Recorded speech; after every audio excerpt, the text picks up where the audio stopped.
말세 의식을 갖고 살자라는 제목으로 나눌 하나님의 계시의 말씀 우리 교도하겠습니다. 로마서 13장 8절 제가 먼저 읽겠습니다. 피차 사랑의 비두에는 아무에게든지 아무 빚도 지지 말라. 남을 사랑하는 자는 율법을 다 이루었느니라.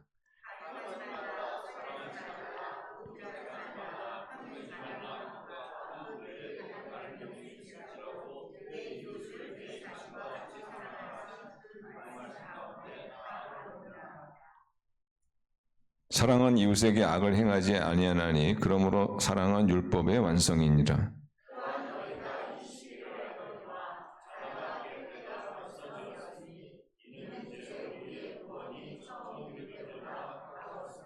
밤이 깊고 낮이 가까웠으니 그러므로 우리의 어둠의 일을 벗고 빛의 갑옷을 입자.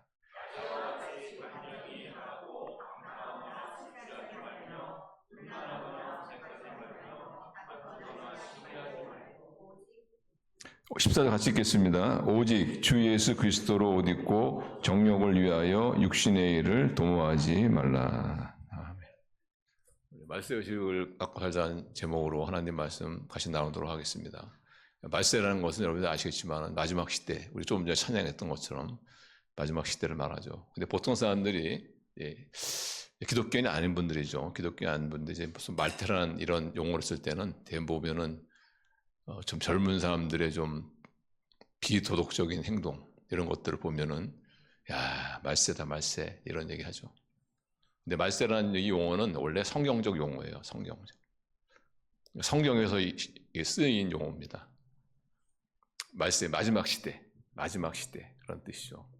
이 마지막 말세를 시작하신 분이 누구냐? 예수님이세요. 예수님이 이 말세를 언제 시작하셨냐? 지금부터 2000년 전. 그러니까 예수님께서 십자가에 죽으시고 부활하시고 승천하시면서 이제 마지막 시대가 시작되었죠. 그러니까 지금으로 치면은 예수님께서 AD 한 30년 정도에 십자가에 죽으시고 부활하시고 승천하셨으니까 한 2000년 되겠죠. 2000년. 2000년 전에 이제 말세가 시작된 거예요. 이 말세를 시작하신 예수님께서 이 말세를 또한 끝내십니다. 어떻게 이 말세를 끝내시냐면은 다시 오심으로. 소위 말하면 재림하심으로 이제 마지막 시대를 끝낸다는 것보다는 완성한다. 하나님 나라를 완성한다. 그게 더 가깝죠. 그래서 엄밀히 말하면 말세의 기간은 언제냐면은 예수님께서 죽으시고 부활하시고 승천하신 2000년 전에 때 시작되어져서 예수님께서 다시 오실 그때까지 그 사이 비트윈 그 사이가 바로 마지막 시대 말세다. 그러니까 우리는 지금 어느 시대에 살고 있어요? 말세에 살고 있습니다. 말세. 예수님의 재림이 이제 이게 또 날짜 정하면 이단이 됩니다. 그렇기 때문에 정할 수 없지만 어쨌든 간에 그렇게 많이 멀지는 않은 것 같아요. 돌아가는 걸 보면은 어떤 성경적 사인을 보면은. 그래서 우리는 바로 그런 말세에 살고 있기 때문에 우리가 나는 말세에 살고 있구나 하는 이런 의식을 가지고 살아시.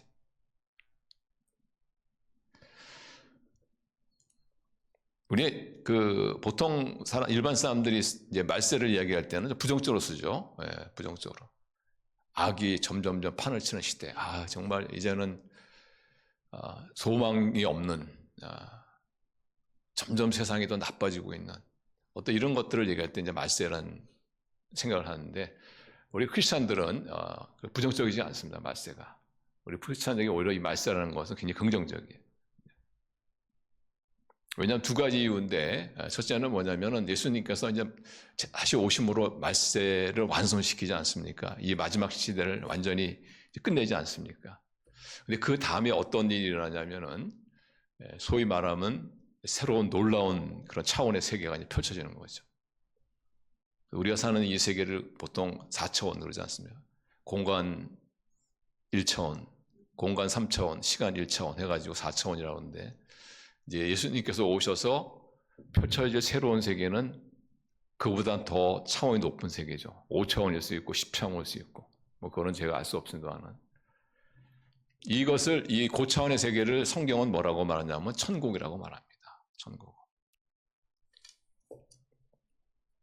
그래서 우리는 우리 그리스도인들에게서 말세라는 것은 굉장히 긍정적이에요. 왜냐하면은 우리가 살고 있는 이 세계가 끝나면은 더 놀라운 세계가 펼쳐지니까, 소위 말하면 고차원의 세계, 소위 말하면 천국의 삶이 펼쳐지기 때문에, 생활이 펼쳐지기 때문에, 그렇기 때문에 뭔가 긍정적인 거죠. 긍정적인.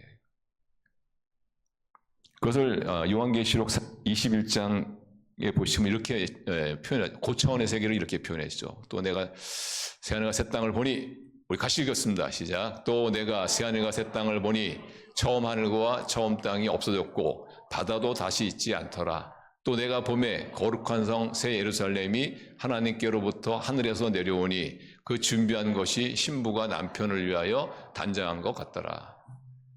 내가 들으니 보좌에서 큰 음성이 나서 이르되 보라 하나님의 장막이 사람들과 함께 있음에 하나님이 그들과 함께 계시리니 그들은 하나님의 백성이 되고 하나님은 친히 그들과 함께 계셔서 모든 눈물을 그 눈에서 닦아주시니 다시는 사망이 없고 애통하는 것이나 곡하는 것이나 아픈 것이 다시 있지 아니하리니 처음 것들이 다 지나갔습니다.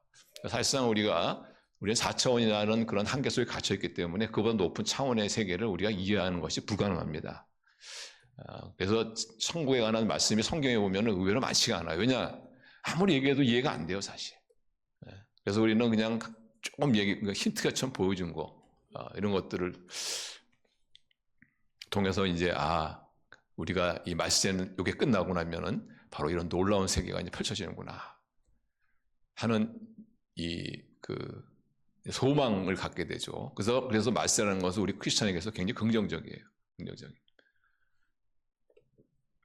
물론 이제 이 천국에 대한 소망과 기대를 가지고 믿음 생활 하시는 그런 분이 계신가 하면 천국에 대한 기대가 조금 좀 안 가진 분도 계시죠. 근데 충분히 이해합니다. 왜냐하면은 천국이라는 것을 우리가 참 이해하기가 어렵기 때문에. 그래요. 이해하기가 어렵겠지. 근데 이해하기가 어려운데 천국에 대한 그런 기대가 좀 낮은 분들은 왜 그러냐면은 천국에 대한 어떤 그 이미지가 잘못돼서 그래요. 이미지가 잘못돼가지고. 여러분도 어떻지만 저는 옛날에 천국 그러면 어떤 이미지를 가지고 있었냐면은 재미없는 세계 이렇게 이런 이미지를 가지고 있었어요. 그래서 사람들이 천사같이 되어가지고 그냥 날아다니면서 그냥 뭐 얼마 재미없습니까, 그죠? 너무 영적인 세계, 어떤 형 이상학적인 어떤 세계, 그냥 해골만 아플 것 같아. 해골만 아프고 그냥 아무도 재미도 없을 것 같아. 차라리 요즘에 우리가 사는 얼마나 재밌습니까, 그죠? 못할 것 같은 그런 세계. 근데 오해예요. 여러분, 천국은 물질 세계입니다. 돌이면서 또한 동시에 영적 세계예요. 천국은 100% 물질 세계면서 또한 100% 영적 세계. 천국은 영적 세계만이 아니에요. 영적 세계. 그래서 성경에 보시면 그런 힌트를 얻을 수 있는데 이사야서 11장 보면은 거기서 이리와 양이 어떻게 해요? 함께 뒹굴고 함께 독사고리의 아이가 손으로도 물지 않는. 이거 분명히 물질 세계를 얘기하고 있거든요. 물질 세계. 근데 악이 없는 세계란 말이에요. 악이 없는. 해가 없는 그런 세계란 말이에요. 그래서 여러분, 천국에 골프 있습니다. 염려하지 마시고.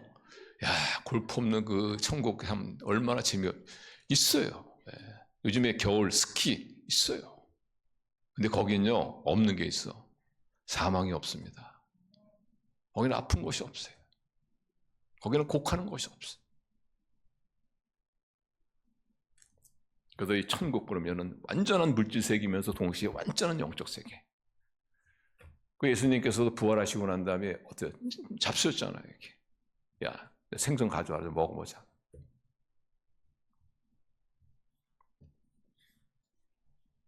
그래서 우리는 이 마지막 세대가 끝나면은 천국이 펼쳐지는 이 세계, 이런 거에 대한 어떤 기대감.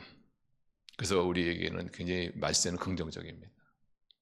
또한 긍정적인 이유는 뭐냐면은 우리가 부분적으로나마 이 땅에서 천국을 맛볼 수 있기 때문에 그렇습니다. 부분적으로. 그러니까 예수님이 오심으로 완전한 통치가 이루어지지만 그 전에 예수님의 부분적인 통치를 우리가 맛볼 수 있는. 요 세계를 가리켜서 우리는 말세다. 말세. 그래서 예수님께서 마태복음 28장 18절 이렇게 말씀 같이 읽어요. 시작. 18절 같이 있습니다. 예수께서 나와 말씀하여 이르시되 하늘과 땅의 모든 권세를 내게 주셨으니, 하늘과 땅의 모든 권세를 주셨단 말이죠. 그래서 하나님 받은 그 권세를 우리가 부분적이지만 경험할 수 있는 시대가 어느 시대냐? 바로 말세라는 거예요. 말세. 물론 이 마지막 시대에는 악이 더 기승을 피웁니다. 그러나 또한 이 마지막 시대에는 그 악을 이길 수 있는 하나님의 능력을 우리가 경험할 수 있는 시대라 이거예요. 이 마지막 시대에는 사단이요, 소위 말하면 발악을 하는 시대야, 발악을. 그러나 또한 그 악령들을 쫓는 그런 하나님의 능력을 체험할 수 있는 시대가 바로 이 마지막 시대. 이것을 우리가 보통 신학적인 용어, 신학자들이 이것을 영어로 뭐라고 하냐면은 already but not yet, 이미 임했다 이거예요. 그러나 아직은 아직은 아니라는 거죠. 그러니까 이미 임했지만은 완전한 건 아니라는 거예요. 그러니까 부분적으로 우리가 바로 이 마지막 시대에는 하나님의 능력과 사랑과 통치를 우리가 경험할 수 있는.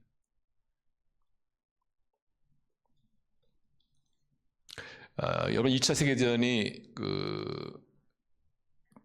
1945년 그 4월에 히틀러가 죽고 5월에 항복 문서에 사인함으로써 이제 끝났지만 사실상 2차 세계대전이 끝나는 건 언제냐면은 그 1년 전이에요. 1년 전. 1944년 6월 달입니다. 그때 놀라운 그 전쟁이 있었죠. 그때 노르망디 상륙작전. 불란서 노르망디에 그 연합군들이 상륙하면서 이미 전쟁이 끝났어요. 교두보가 딱 마련되면서 이미 대세는 기울었어요. 연합군 쪽으로 완전 기울었어요. 나머지는 뭐예요? 그냥 다 소탕전이에요. 소탕전. 물론 그 소탕전이 하다가 때로는 다치기도 하고 아군이, 때로는 연합군이, 때로는 뭐 죽기도 하는 그런 것도 있지만은 그러나 이미 전쟁은 끝난 거예요. 전쟁. 마찬가지예요. 예수님께서 십자가에 죽으시고 부활하시고 승천하심으로 말미암아 이미 전쟁은 끝났어요. 나머지는 소탕전이에요. 그러다가 예수님이 재림하시면은 그 소탕전마저도 완전히 끝나는 겁니다. 그러니까 우리는 바로 이런 시대죠. 이런 하나님을 부분적이지만 완전하지는 않지만 완전한 하나님의 통치는 예수님이 오시면서 시작됩니다. 근데 부분적이지만 우리는 바로 하나님의 통치, 하나님의 역사, 하나님의 능력을 체험하는 그런 시대다. 그래서 여러분도 어려운 일이 있어서 기도할 때도 절대 여러분 바로 이 말세 의식을 가지고 기도하시기 바랍니다. 지금은 악한 자의 악한 영의 역사도 크지만은 그러나 그거 못지않게 하나님께서 강하게 역사하시고 그 하나님의 강한 역사를 우리가 경험하는 시대다. 그래서 여러분들이 무엇을 기도하든 간에 절대로 여러분 뭐 확률을 따지거나 그러지 마세요. 여러분 확률이라는 것은 하나님에게는 아무 의미가 없는 거예요. 아무 의미가 없습니다. 하나님이 뭐 어떤 사람 하나님이 감기 고치는 거는 쉽고 하나님이 뭐 죽을 병에 걸린 병은 고치기가 어렵습니까? 하나님은 둘 다 쉬워요. 확률이라는 것은 인간에게 주어진 것이지 하나님에게는 필요가 없는 용어예요. 그래서 그런 하나님의 역사가 부분적이지만 지금도 나에게 일어날 수 있다는 그런 믿음을 가질 수 있는 시대에 살고 있는 것을 여러분 믿으시길 바랍니다. 그렇지만 여전히 하나님의 통치는 완전하지 않기 때문에 우리가 죄를 지을 수도 있고 또는 악한 영에 의해서 우리가 일시적으로 패배할 수도 있습니다. 그러나 우리에게는 궁극적인 승리, 또한 그 사이에서 하나님의 부분적인 역사, 이런 것을 체험할 수 있는. 그래서 우리가 이런 마지막 시대에 살고 있다는 것을, 이런 의식을 가지고 사는 것이 굉장히 중요한 거예요. 중요한 건 이겁니다. 우리는 모두 이 마지막 시대에 살고 있는데 그럼 우리 어떤 태도를 가지고 이 마지막 시대를 대해야 되느냐, 이게 중요한 것이죠. 좌절하고 절망하고 뭐 남을 탓하고 팔자를 탓하고 하나님을 원망하는 그런 자세를 가지고 이 마지막 시대에 살 것이냐, 아니면 마지막 시대, 이 시대가 끝나면 천국이 펼쳐질 뿐만 아니라 나는 이 마지막 시대에서 부분적으로 하나님의 은혜와 사랑과 능력을 체험할 수 있는 그런 시대에 살고 있다는 그런 긍정적인 그런 믿음을 가지고 이 마지막 시대에 살 것이냐, 어떤 태도를 가지고 살 것이냐에 따라서 우리는 전혀 다른 믿음의 삶을 살 수가 있는. 그래서 이 마지막 시대에 대한 어떤 긴장감을 가지고 여러분이 사셔야 돼. 그래서 이 말세 의식을 가지고 산 대표적인 사람이 누구냐면 그게 사도 바울입니다. 사도 바울. 이 말세론을 영어로 뭐는 에스크탈로지라고 하거든요. 그래서 여러분이 바울 서신을 그래도 하나님 말씀대로 이해하려면은 바울은 항상 이 말세 의식 가운데 있었다는 것을 꼭 기억해요. 그리고 하나님께서 바울을 통해서 말씀하신 것을 이렇게 읽으면은 잘 깨달아져요. 잘 깨달아요. 근데 바울은 늘 긴장감 속에 살았어요. 말세 의식을 가지고 있는 사람은 어떤 건강한 긴장감 가운데 삽니다. 건강한 긴장감.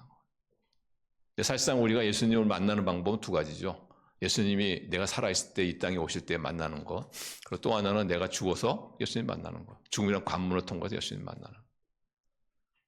그러니까 우리는 둘 중에 하나 방법을 어떻게 하면 예수님 만나거든요. 그러니까 말세 의식은 뭐냐면은 내가 언젠가는 예수님을 만난다. 그런데 예수님께서 뭐라고 말씀하셨어요? 이 땅에 오실 때 도적같이 올 것이다. 그때와 그 시는 아무도 알지 못한다. 그래서 너희들은 어떻게 해요? 항상 깨어 기도하라. 이렇게 말씀하셨어요.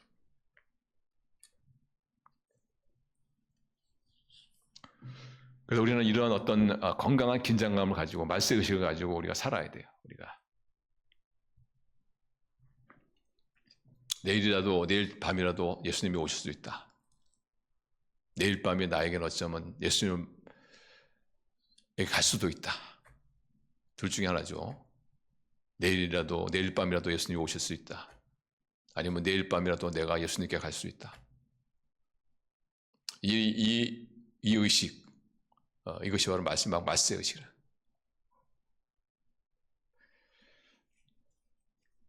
말세 의식을 우리가 가지고 살면 어떤 일이냐면 세 가지 유익이 있어요.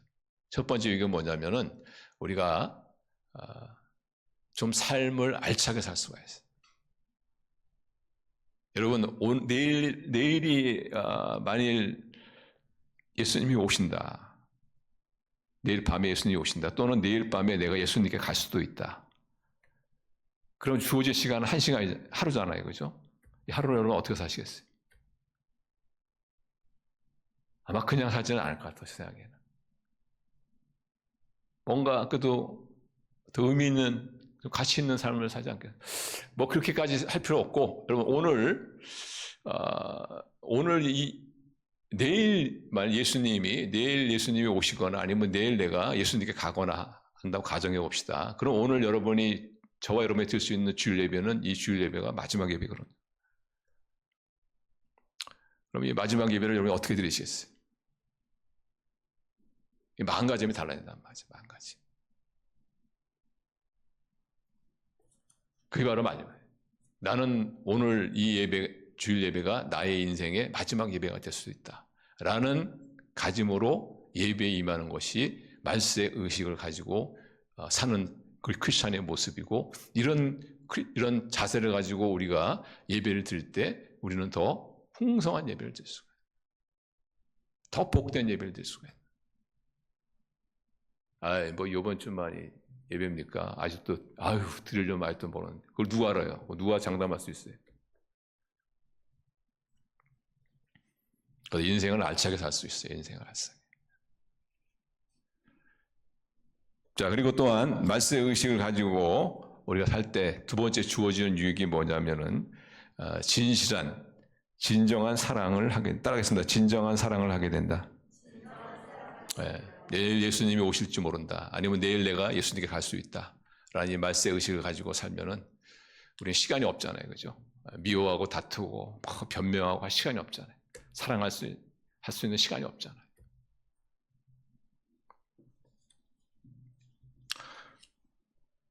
그래서 우리가 말세 의식을 갖게 되면 우리는 참된 사랑을 할 수가 있다. 소위 말하면 이것을 이제 말세 사랑이라 합니다. 말세 사랑. 말세 의식을 가진 사람은요, 말세 사랑을 할 수 있어요. 그런 말세 사랑이라는 것이 어떤 사랑이냐 하면은, 자, 8절. 자, 우리 8절 한번 같이 읽어요. 시작. 피차, 사랑의 빛 외에는 아무에게든지 아무 빛도 지지 말라. 남을 사랑하는 자는 율법을 다 이루었느니라. 그러니까 말세 사랑이라는 것은 뭐냐면은 빚진 자처럼 사랑하는 거죠. 빚진 자. 빚진 자의 심정이 어떨까? 제가 조금 한번 좀 빚을 한번 진 적이 있어요. 제가 뭐 어떤 부득이한 이유 때문에. 근데 좀 큰 어떤 돈은 아니었기 때문에 그렇지만 마음이 많이 불편하더라고요. 근데 정말 이렇게 빚을 크게 진 사람 있지 않습니까? 이분들의 얘기를 들어보면은 낮에 깨어 있을 때는 어떻게 빚을 갚지? 이런 걱정, 고민. 그러다가 나중에 잠들잖아요. 그럼 꿈속에서 빚쟁이한테 쫓기는 거야 막. 그러니 여러분 그 삶이 얼마나 힘들겠습니까? 그런 심정으로 뭐 사랑을 하는 거야. 그런 심정으로 살아. 빚진 자의 심정을 가지고 사랑하라. 사실상 우리가 빚을 많이 지죠. 하나님에게 우리가 얼마나 빚을 많이 집니까? 그래서 찬송가에 보시면 하나님의 사랑을 경험한 사람이 하늘을 두루마기 삼고 바다를 먹물 삼아서 하나님이 나에게 베푸신 사랑을 기록하라면은 다 기록. 그게 진짜거든요. 진짜. 그리고 우리가 이웃 사람들에게 얼마나 많은 사랑의 빚을 집니까? 인간은요 태어날 때부터 사랑의 빚을 져. 어머니 사랑의 빚을 질 뿐 아니라 그 주위에서 내가 태어나기 위해서 얼마나 많은 사람들이 수고를 하냔 말이에요.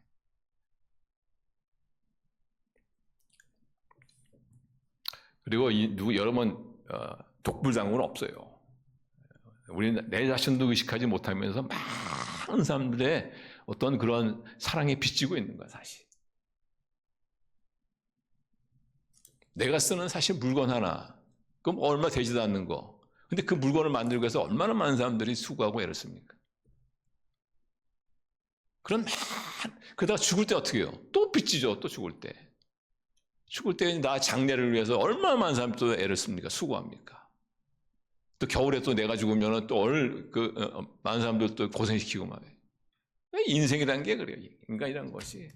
하나님께 철저한 빚쟁이고, 부모님에게, 가족에게는 물론일 뿐 아니라 나와 전혀 상관이 없는 그런 사람도 사실 따지고 보면은 엄청난 빚을 진 거예요. 그러니까 하나님께서 빚진 자의 심정을 가지고 사랑하라는 이 말씀이 전혀 이게 무리가 아니에요. 당연한 말씀이다.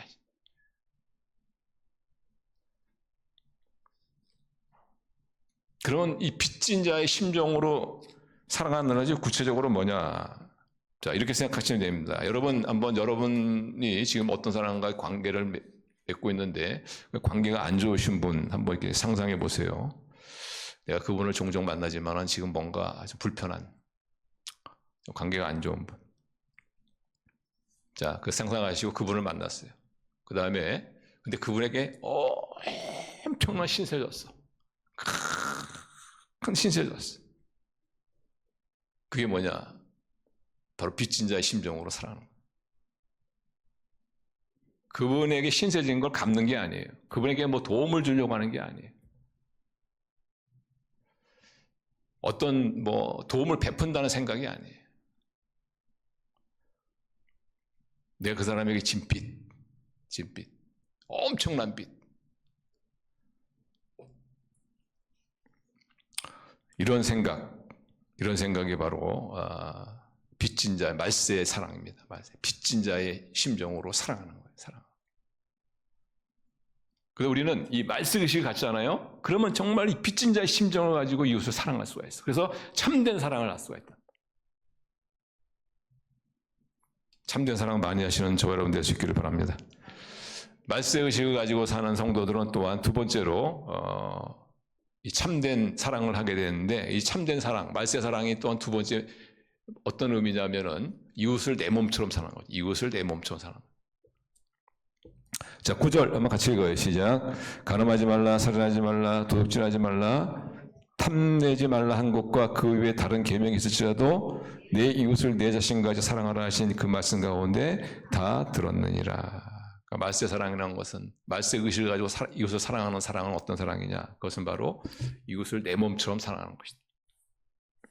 이런 말씀 드리면 어떤 분은 이웃을 내 몸처럼 사랑하는 것은 나를 먼저 사랑해야지 그 다음에 이웃을 사랑할 수 있다. 이렇게 또 생각하시는 분도 있죠. 그 맞는 말입니다. 나를 먼저 내 자신을 사랑해야지 내가 이웃을 사랑할 수 있다. 근데 여기서 다시 하나님의 말씀의 의도는 뭐냐면 내 자신이 나를 사랑한다는 것을 이미 전제로 깔고 하는 거예요. 깔고 지금 하는 말씀.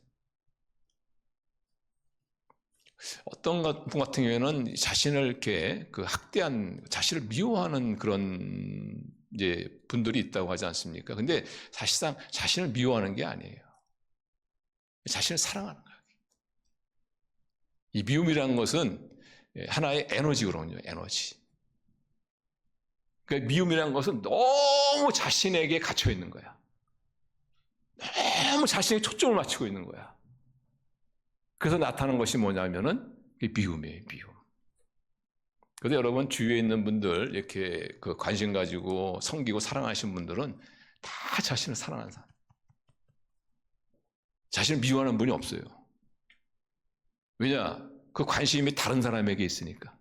근데 오직 자신에게만 관심이 있는 사람. 이 사람의 그 사랑이 어떻게 나타나냐면 자신에 대한 미움으로 나타나. 그 자신을 미워하든지 아니면 자신을 사랑하든지 결국은 뭐냐? 자신을 사랑하는 거예요. 근데 그 자신을 사랑하는 그 사랑으로 이웃을 사랑하는 것이 바로 마지막 시대의 말세 사랑이다. 그래서 내 자신을 사랑하듯이 이웃을 사랑하는 것이죠. 내 자신을 사랑하듯이 이웃을 사랑하는 것이 뭘까? 보면 한번 여러분과 지금 관계가 안 좋은 분 한번 상상해 보세요.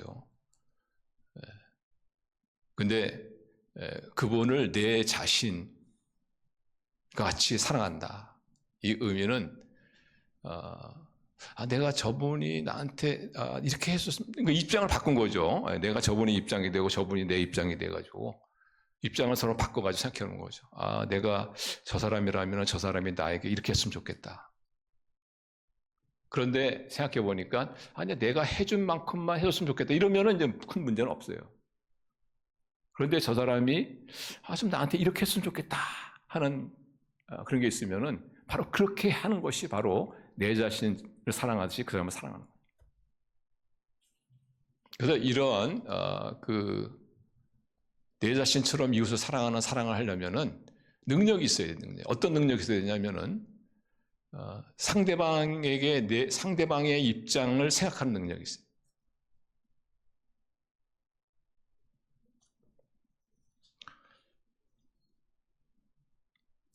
그러니까 상대방의 입장에 나를 놓을 수 있는 능력, 이 능력이 필요합니다. 근데 사실상 이 능력은 우리에게 없어요. 그래서 우리 기도해야 돼. 하나님, 제가 저 사람의 입장에 나를 놓을 수 있도록 하나님 지혜를 주십시오.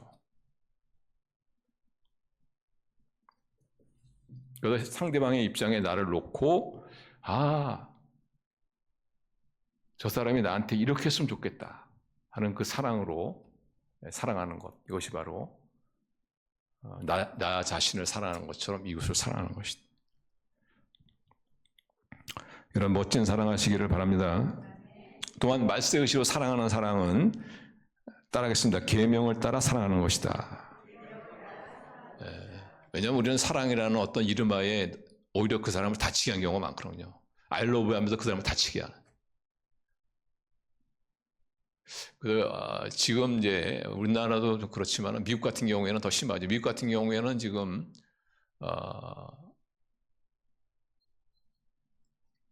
이 옳고 그름, 지금 젊은 세대가 옳고 그름을 이렇게 따지지 않아요. 잘 분별을 못하는 것 같아. 근데 왜 그러냐면은 그 자녀를 양육한 부모 세대가 집시세대입니다. 집시세대. 그 당시에 집시 세대의 특징이 뭐냐면은 사랑이면 무조건 된다. 사랑의 미명화에 권위에 도전했어요. 질서에 도전했어요. 너희는 모든 것이 자유다. 근데 그것을 그들은 사랑으로 이었어. 사랑으로. 그래서 그 결과 무엇이 옳고 그런 것을 가르치지 않은 거예요. 그래서 옳고 그름에 대한 관심이 없어요. 이게 바로 이제 자기 나름대로 사랑하기 때문에. 이것을 이런 잘못된 사랑을 하지 않으려면은 우리가 계명을 따라 사랑해. 계명을 사랑하되 계명을 따라. 나의 스타일이나 내가 원하는 사랑이 아니고 하나님의 계명을 따라 사랑해야 된다. 하나님의 계명은 언제나 우리에게 최선인 줄로 믿습니다. 언제나 최선이에요, 우리에게. 정말 내가 사랑했던 사람을 최선을 다해 사랑하려면은 나의 어떤 경험이라든가 나의 철학이 아니고 내가 원하는 것이 아니고 내가 바라는 것이 아니고 하나님의 계명을 따라 사랑해야 돼.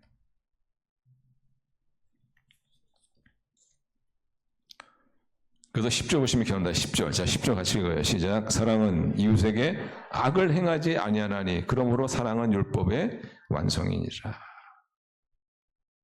이웃에게 해를 끼치지 않는 것이 사랑입니다. 사랑이라는 것도 이웃에게 해를 끼칠 수가 있다는 것이죠. 왜? 자기가 원하는 사랑을 하면 그렇다는 거예요. 근데 자기가 원하는 사랑과 하나님의 말씀이 딱 맞을 수가 있어요. 그럼 괜찮아. 여러분.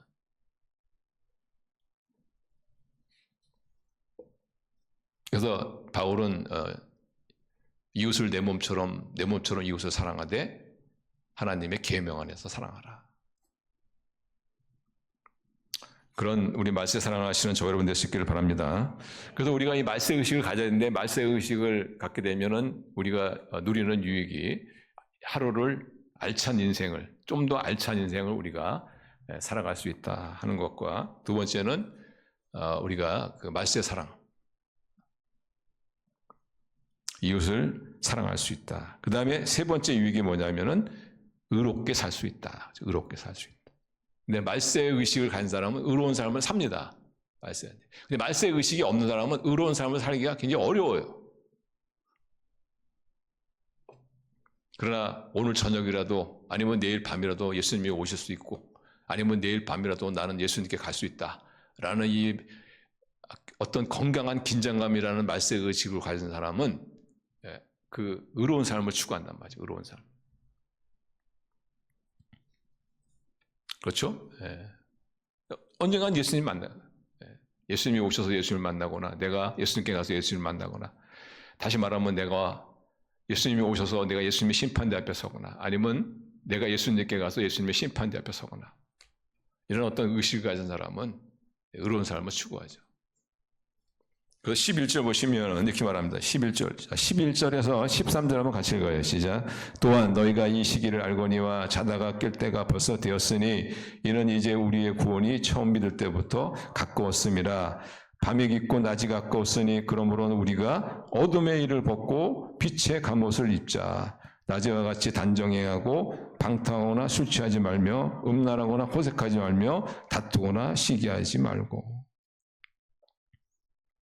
그러니까 이런 말세 의식을 한 사람은 부끄러운 삶을 살지 않는다는 거예요. 어두운 삶을 살지 않는다는 거예요. 의로운 삶을 산다는 거예요. 그런 부끄러운 삶, 어두운 삶이 어떤 삶이냐? 13절 보시면은 낮에와 같이 단정해야 하고 방탕하거나 방탕한 삶이죠. 방탕한 삶.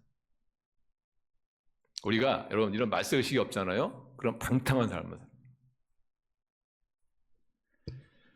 방탕한 삶이 구체적으로 뭐냐? 거기 나오죠. 첫째, 술 취하는 삶이죠. 술 취하는 삶. 그러니까 소위 말하면 술 중독, 아니면 술의 지배를 받는 그런 삶.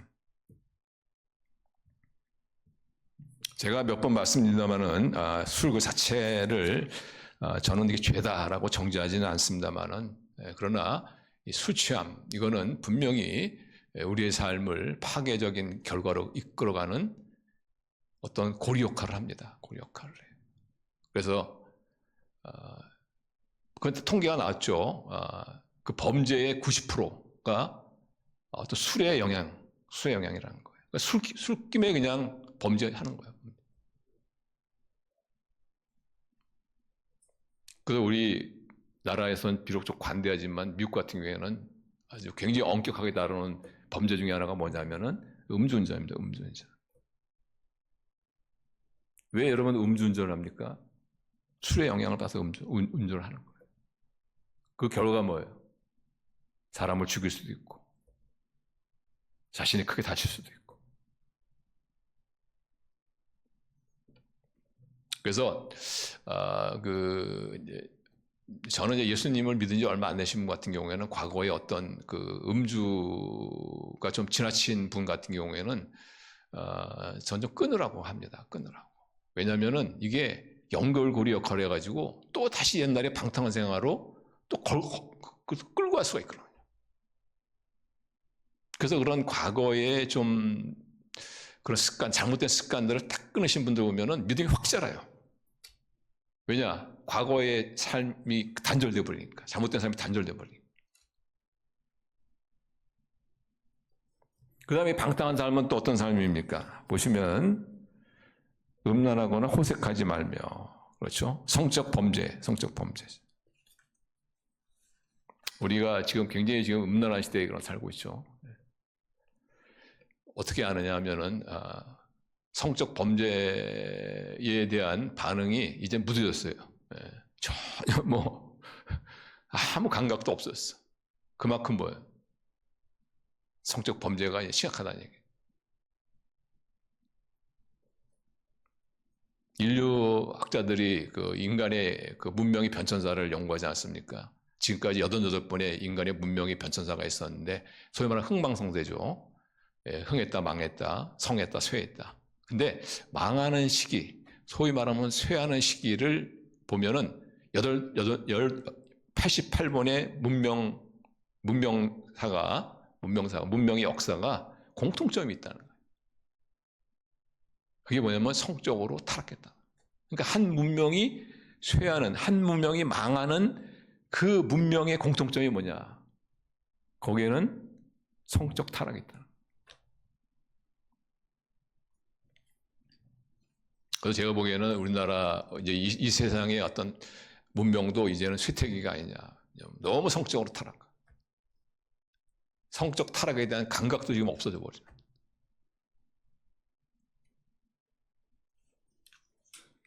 그래서 제가 자주 언급합니다만은 이 동성애는 어떤 극치죠, 극치 한마디로 말하면 하나님의 어떤 건강한 질서를 파괴하고. 그거가 또 이제는 아주 뭐 이제는 그냥 당연한 걸로 또 받아들이는 이런 시대. 이거는 이제 망할 시기가 접어들었구나.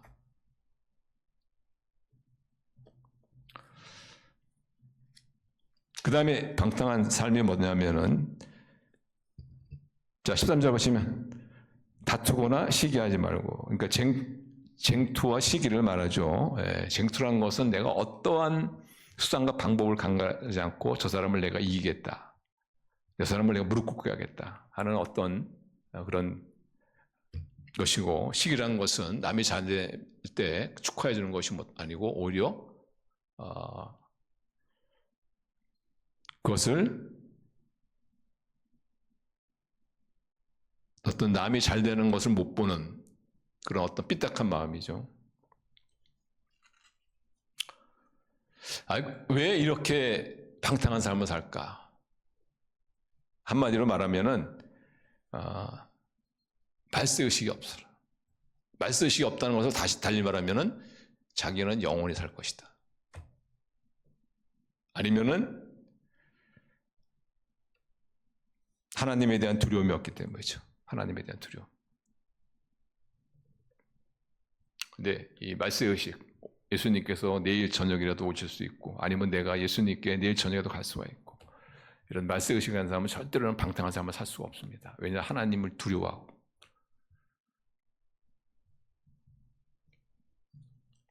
근데 사실상 이렇게 우리가 뭐 방탕한 삶을 이런 의식이 없던 방탕한 삶을 살게 되는데 방탕한 삶을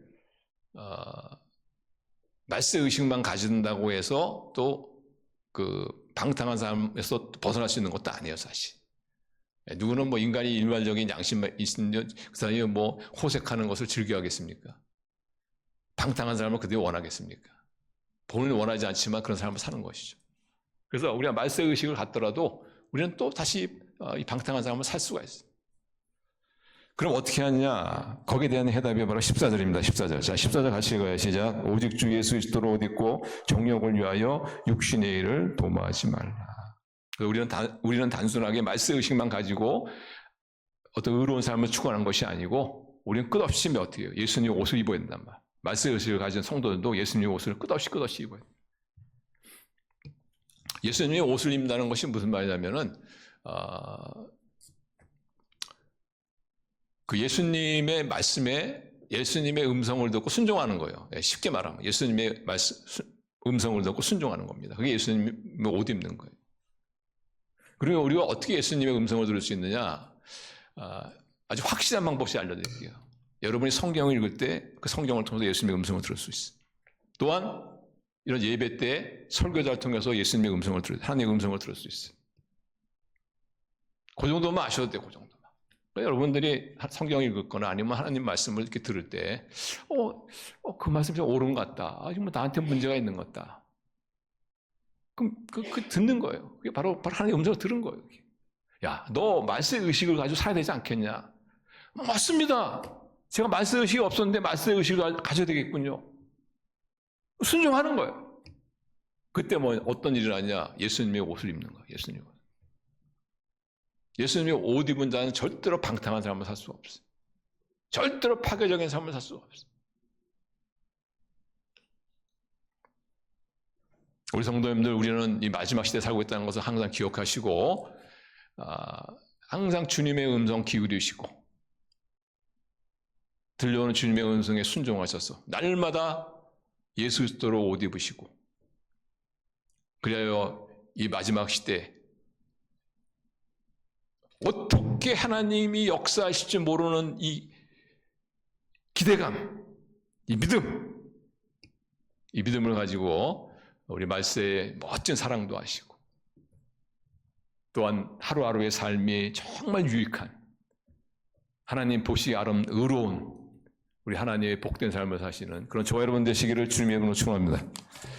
기도하시겠습니다.